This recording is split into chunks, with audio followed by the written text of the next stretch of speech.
Olá, tudo bem com você? Como vai o dia para você hoje? Espero que tudo esteja correndo muito bem na graça e na paz do nosso Senhor Jesus. Eu quero continuar aqui com você, estudando hoje, dia 4 de novembro, né?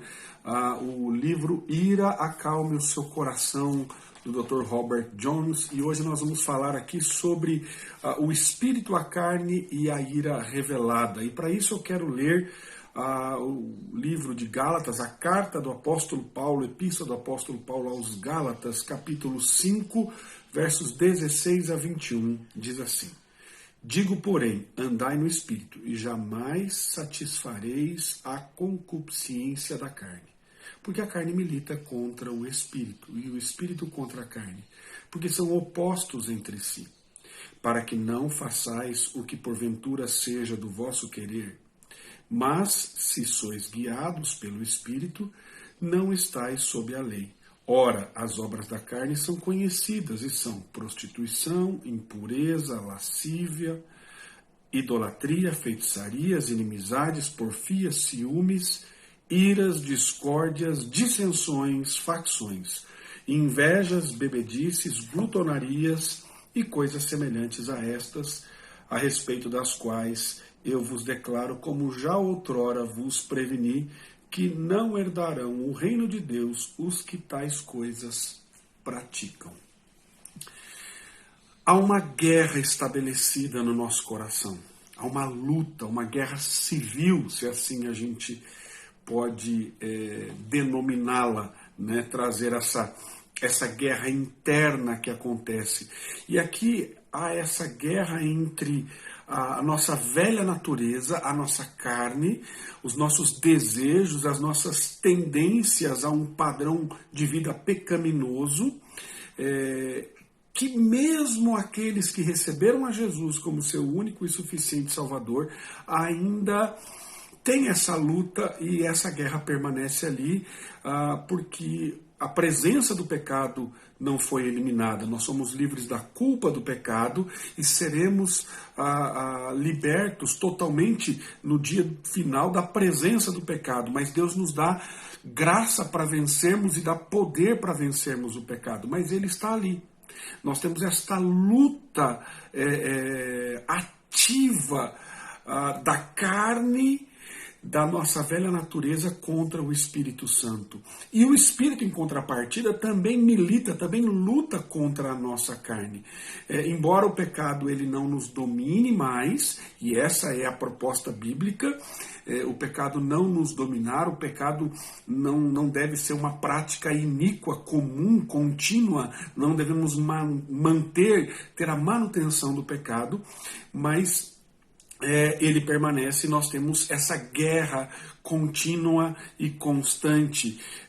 Então, nós temos que nos voltar ao Senhor para vencer estas batalhas que se levantam. E o apóstolo Paulo diz que o antídoto para vencer essa batalha é viver pelo Espírito, segundo aqui em Gálatas capítulo 5.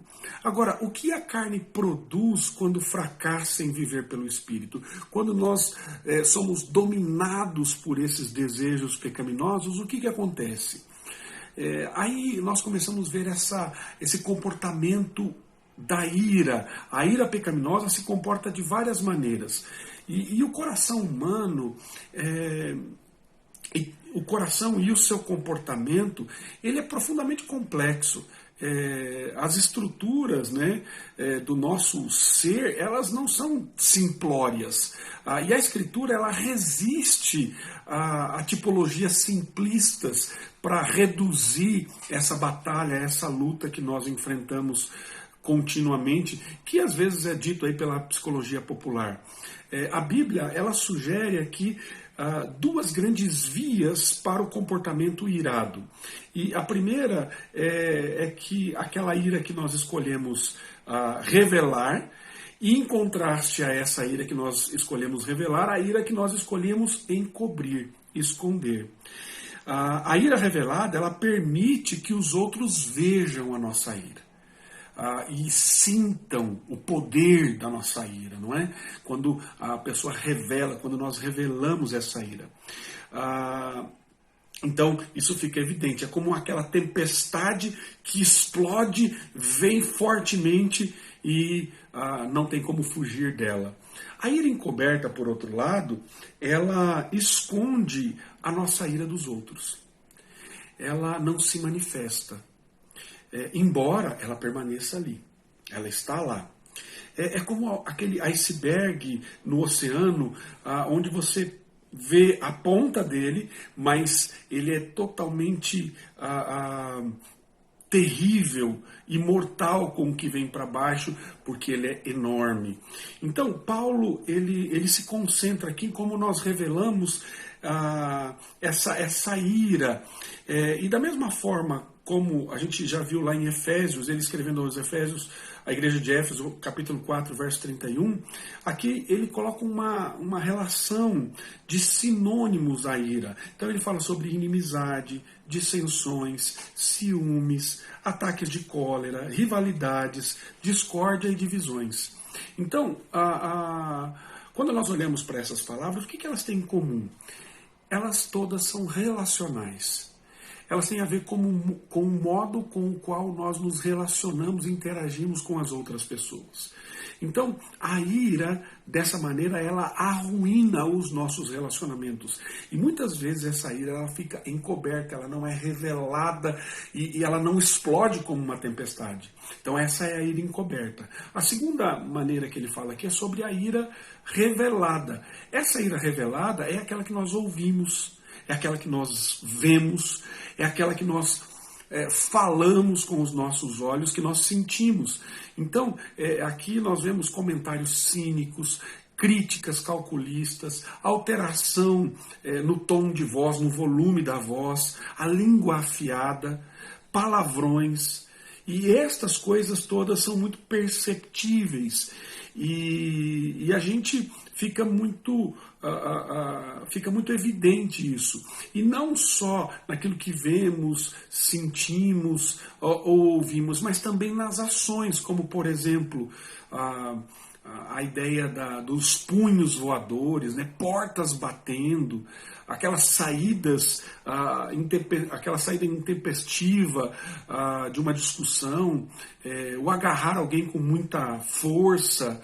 E aí, isso, além de ser sentido, visto e ouvido, também tem essa ação da ira revelada que é muito danosa para os relacionamentos também.